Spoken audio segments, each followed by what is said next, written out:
Saudações, sou Jay Adwaita e meu objetivo é aproximar você do conhecimento que poderá te levar para perto de sua maior meta, do seu maior objetivo e dos valores significativos em sua vida.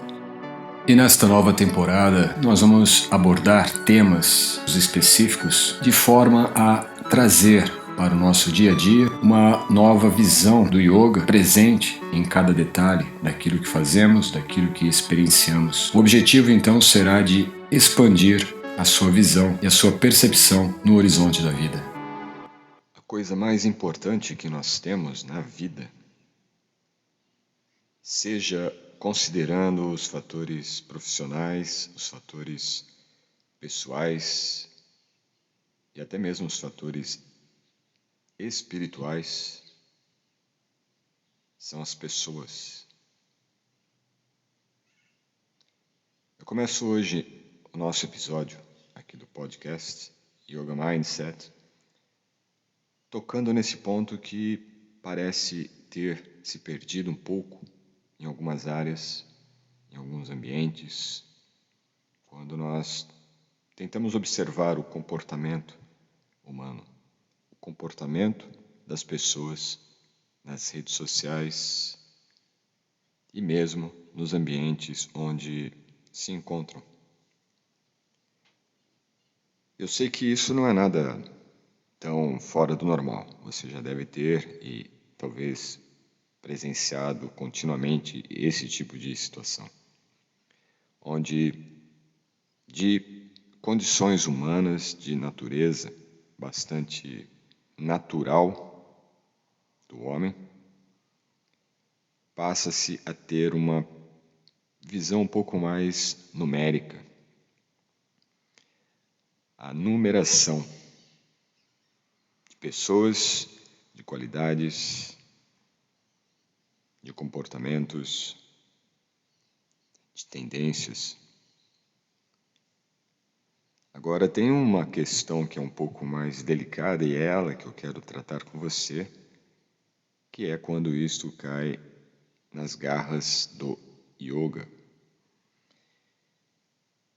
O mundo do yoga, nós sabemos, ele é um mundo bastante paradoxal, às vezes.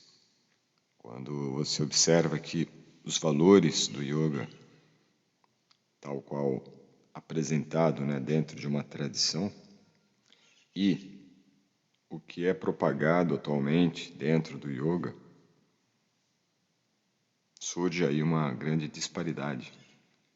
Se de um lado nós temos a exaltação de virtudes, de valores éticos, de princípios morais, e de uma postura bastante alinhada com a consciência espiritual, uma consciência mais ampla, de outro nós vemos o quanto que a tendência de materializar a sua ação em yoga tem criado lacunas bastante significativas para muitas pessoas. E essas muitas pessoas, sim, são os alunos, são os praticantes, são as pessoas que estão direta ou indiretamente relacionadas com professores, organizações, instituições, grandes empresas, grandes corporações. E aqui eu toco num ponto um pouco mais macro, porque nós temos grandes empresas hoje de tecnologia e que atuam na área do yoga.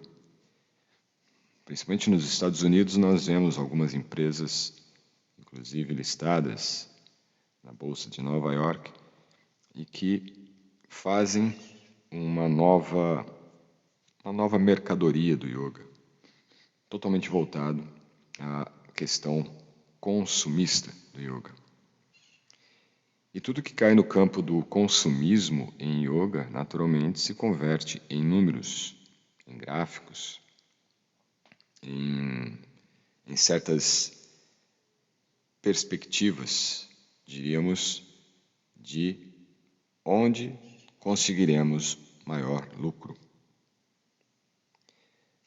Agora, o fenômeno que ocorre dentro do ambiente, dentro desse universo do yoga, com essa disparidade, né? De um lado você tem ali realmente princípios que são extremamente válidos e extremamente significativos dentro de um processo histórico de evolução realmente da consciência humana. Por outro, nós vemos um retrocesso dessa consciência em termos da sua qualificação espiritual, em termos de princípios alinhados com o verdadeiro sentido da vida humana. Isso poderia dar aqui talvez uma série enorme de episódios com esse tema, e talvez até traga esse tema de forma um pouco mais, talvez, embasada naquilo que vocês também tenham de interesse nesse assunto.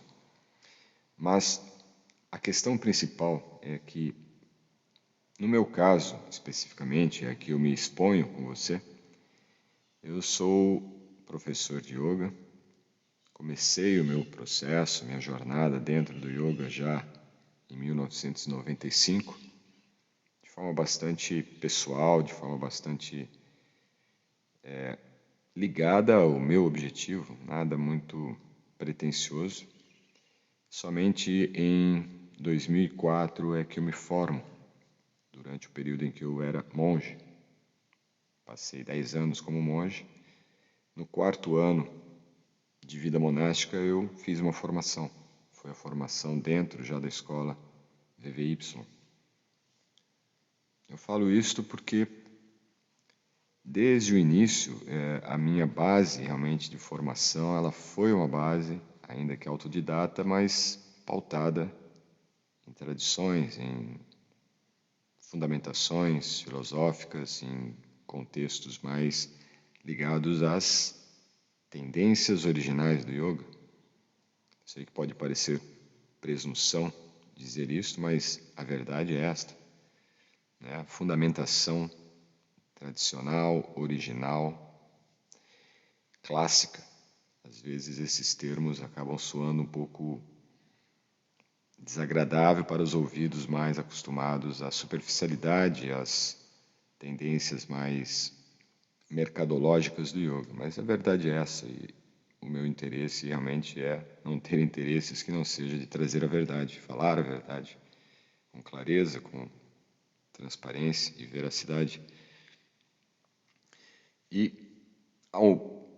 a partir do momento em que eu assumo a direção do VVY em 2012, naturalmente eu passo a fazer também parte de um processo que envolve uma relação já não mais pautada na questão mestre e discípulo. Agora nós temos uma relação mestre e discípulo, ou professor e aluno, mas intercambiado por uma troca. Por uma troca, ou seja, existe uma negociação. Existe uma negociação presente. E qualquer tipo de pequena, média ou grande empresa, um negócio, é baseado numa negociação. Agora, quando eu trago, e isso é o que eu vejo em bons professores, em bons negócios desenvolvidos dentro do yoga, quando você traz alinhado este princípio básico da tradição do yoga, de valores, princípios, né, de ética, e tudo isto pautado em bases verídicas, verossímeis da transcendência, da espiritualidade, você consegue então tornar aquela negociação uma negociação que seja justa, uma negociação que seja realmente baseado no que você faz, no que você entrega para o seu aluno. Eu também fiz cursos, não foi um, não foi dois, não foi três. Eu fiz alguns cursos de yoga, eu fiz algumas formações em yoga. antes e depois de assumir um posto já profissional dentro do yoga. Eu acho que é algo interessante e importante dentro da carreira, dentro do processo profissional de um instrutor que queira realmente ter essa perspectiva na sua vida. E dentro desse momento, desses processos todos de me colocar como aluno em outros cursos, eu pude sim observar algumas nuances, né, de talvez uma dificuldade de tatear essa diferença entre até onde está a ética e até onde eu posso ser verdadeiro, ser real, e neste meu ser verdadeiro e ser real poder apresentar o yoga como ele é, sem eu ter que mascarar, enfeitar, maquiar aquilo que eu estou vendendo. Aliás, a negociação implica em venda, em troca, não é? Você entrega algo e recebe algo. Isso é natural. E isso nunca deveria ter uma conotação negativa, pejorativa ou ruim dentro do ambiente do yoga. Portanto, existe um limiar, existe um parâmetro que vai realmente mediar estes extremos, de você ter uma negociação justa, uma negociação dentro dos princípios éticos do yoga e uma negociação que ela realmente já não é mais, diríamos, ética, mas que segue a tendência mercadológica de meramente um produto, de meramente um número. Hoje, com a escala que nós podemos ter dentro da atmosfera e da plataforma virtual, é enorme. E isso tem enchido os olhos de muitos negociadores do yoga, onde você, em vez de ter 10, 15, 20 alunos, você pode ter 200, 500, 1000 alunos. Aí, então, uma relação que antes era muito mais voltada na troca mestre-discípulo, professor-aluno, passa a ser apenas de um influencer e seus seguidores.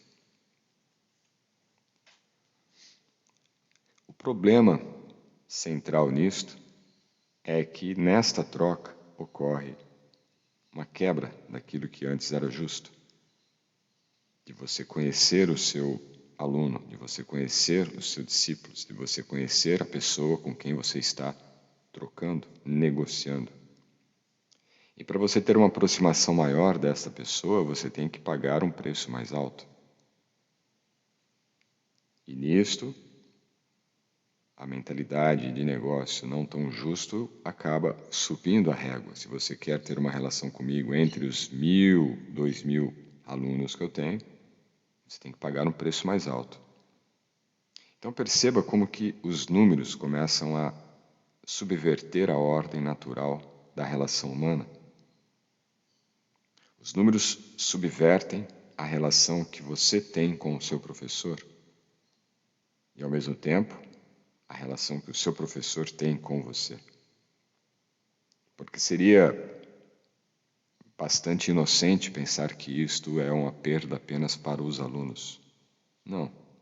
Isto é uma perda talvez ainda mais impactante para o professor.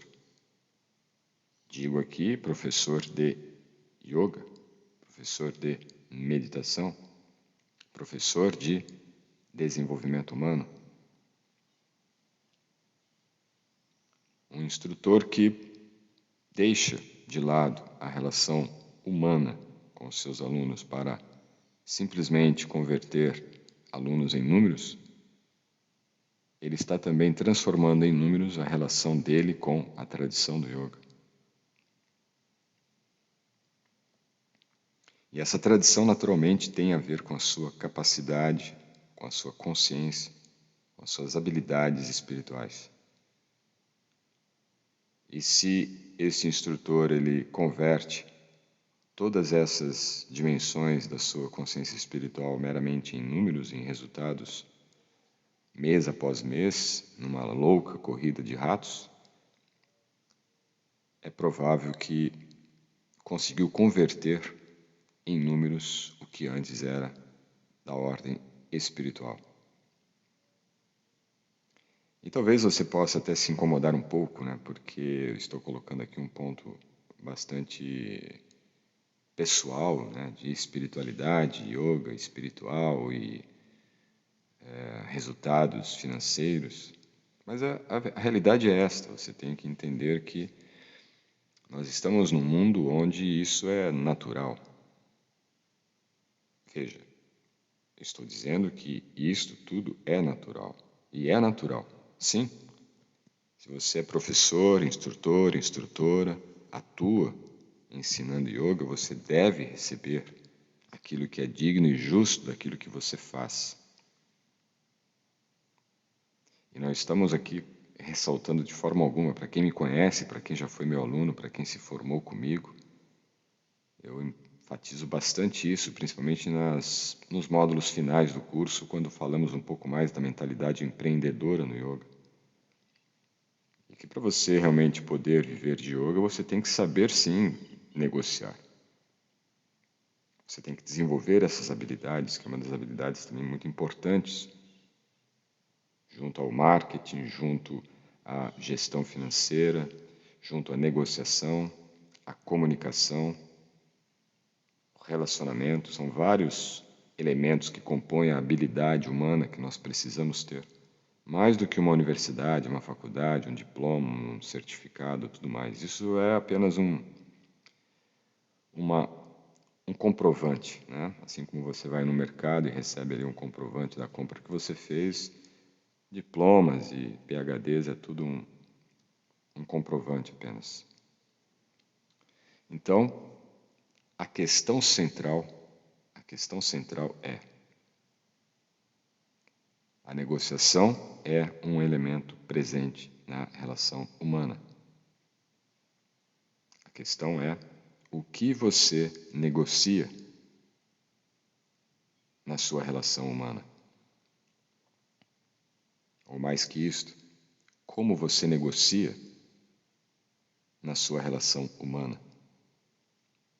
Como que você se comporta nessas questões que se relacionam com o dinheiro, enquanto se relaciona com seus alunos, clientes, pacientes, discípulos.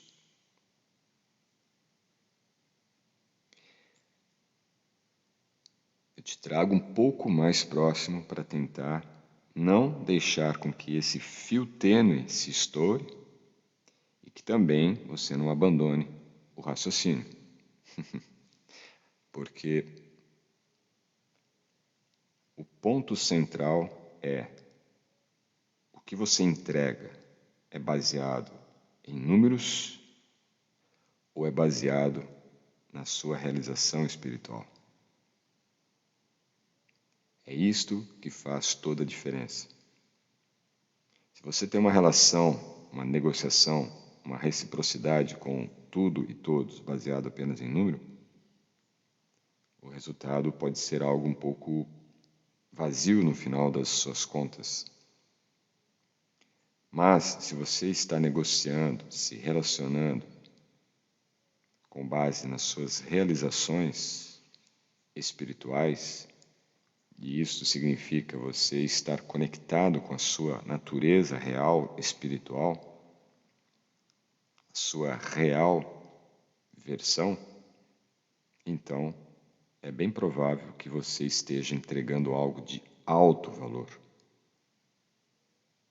Se você está conectado com a fonte, você está conectado com a sua verdade, com aquilo que é verdadeiro.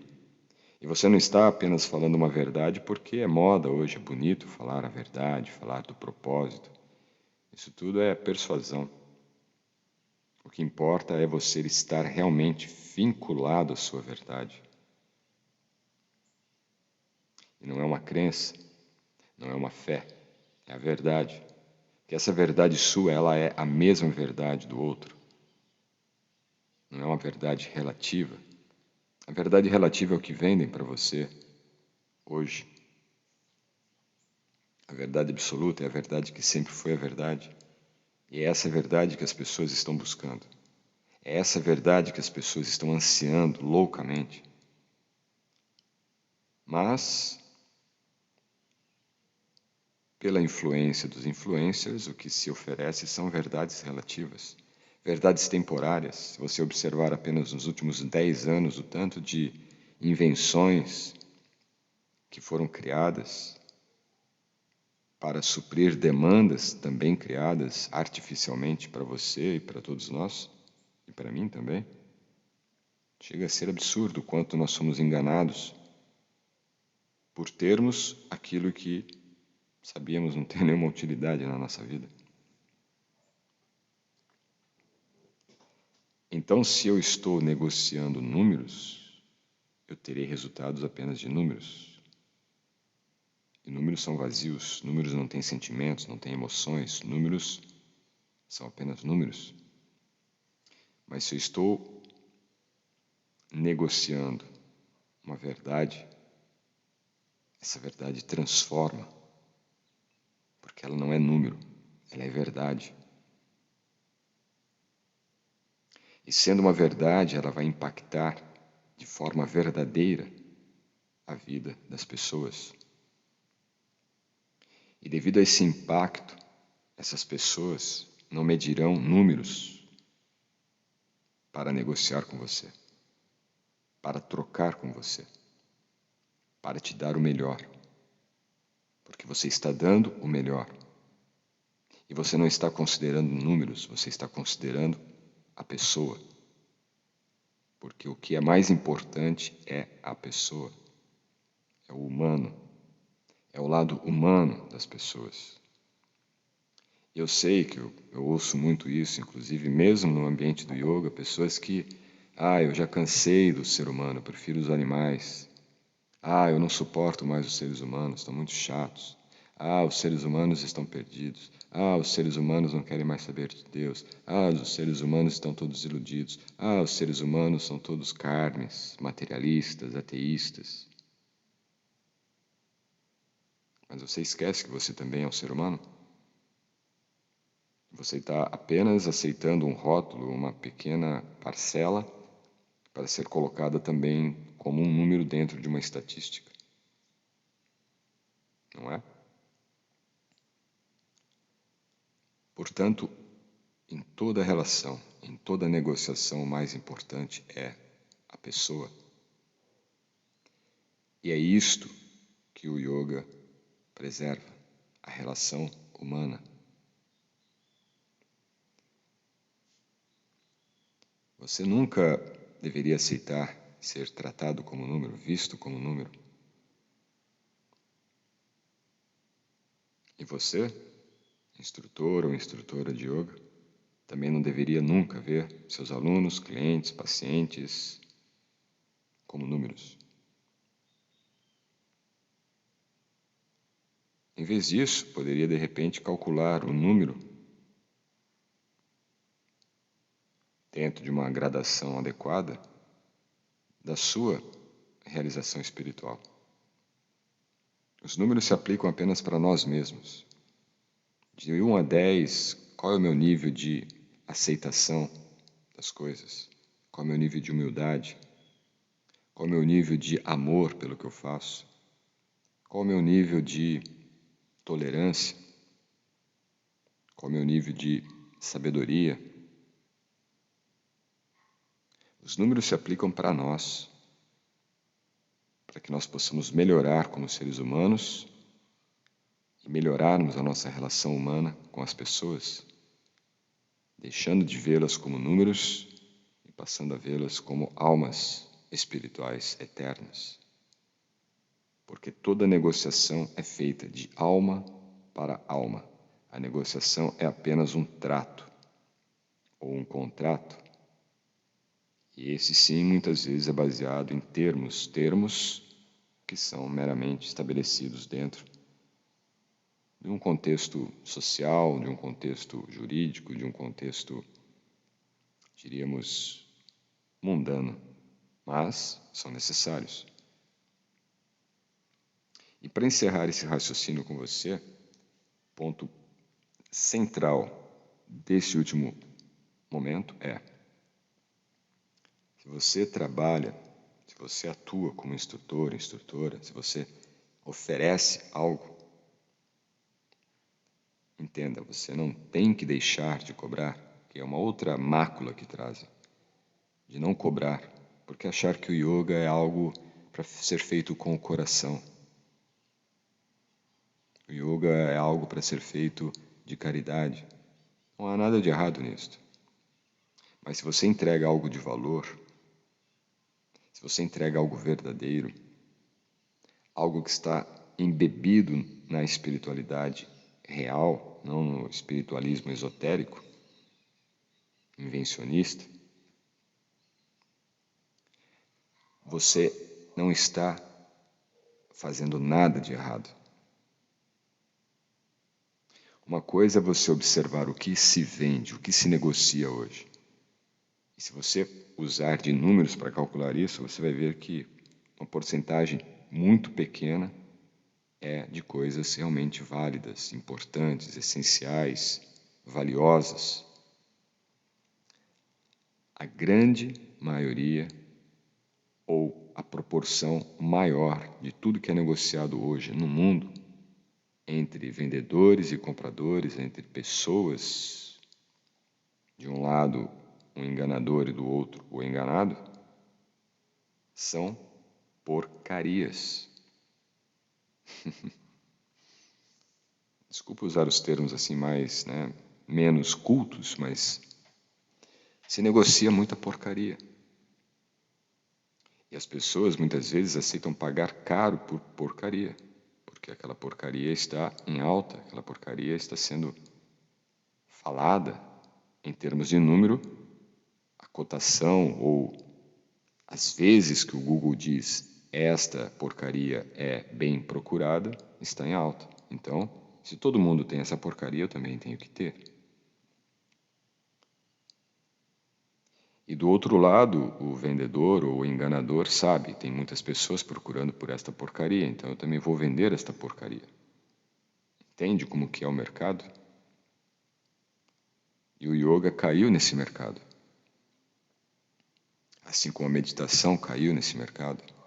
Assim como tudo que estava relacionado com princípios mais puros, princípios mais elevados, caiu nesse mercado. Basta ver a religião, basta ver a ciência, basta ver os alimentos. A maior parte do que se tem é porcaria.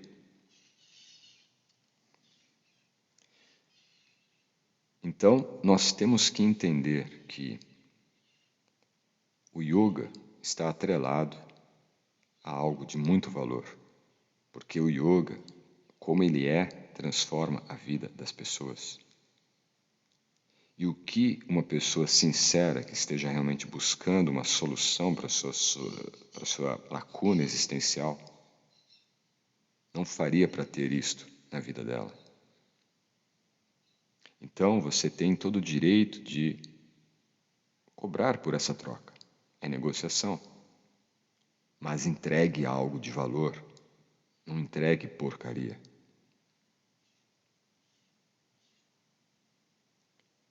Então suba o seu nível, eleve o seu nível de estudos, o seu nível de educação, o seu nível de treinamento, o seu nível de educação.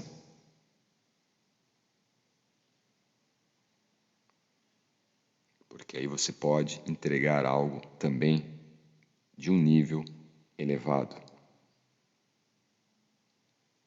E permitir na sua negociação com que pessoas de qualquer nível, agora falando em números econômicos, de faixa, possa ter acesso a esse conhecimento, possa ter acesso a isso que você oferece.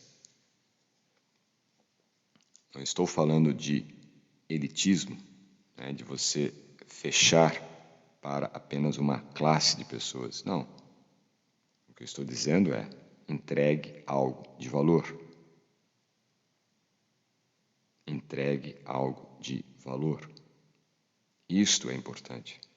E nisto não há nenhuma quebra ética com yoga. Nenhuma.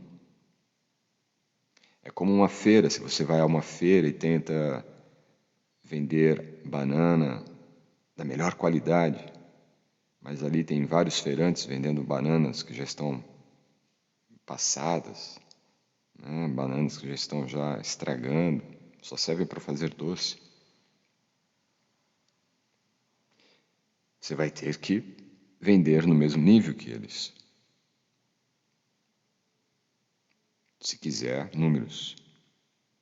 Agora, se você tem valor e você sabe que aquelas bananas são de qualidade, estão melhores do que as outras, qual o problema? Não há nenhuma questão ética que seja rompida você ter um valor diferenciado nessa negociação com o seu cliente, com o seu aluno. É necessário mudar os números da nossa mentalidade. Para se mudar isto, uma razão muito fácil. Tudo que é negociado vale zero. Todas essas porcarias que eu falei, que se negocia, vale zero. É por isso que não tem valor. É por isso que é porcaria. Você compra algo caro, mas aquilo não vale nada, é zero. Ou você vende algo caro achando que vale muito, mas na verdade vale zero. A única coisa negociável é 1. Apenas o número 1. Essa é a matemática de tudo na mente de um empreendedor no yoga. Entender que o que você negocia é 1. E o 1 não tem segundo e não tem antes. 1 é 1. Todo o valor do que você faz está no número 1. É simples. Faça o teu melhor, ofereça o seu melhor e saiba, tudo que eu posso entregar é 1. O seu aluno, seu cliente, seu paciente irá receber esse número 1. E o valor dessa troca, dessa negociação, será justo. E nisso não há nenhuma quebra ética. O professor de yoga tem que viver dentro de condições que lhe permitam ele se dedicar aos estudos, às suas práticas, ao seu desenvolvimento contínuo. Não adianta um professor de yoga ter muitos alunos, mas não ter condições confortáveis para se dedicar aos estudos.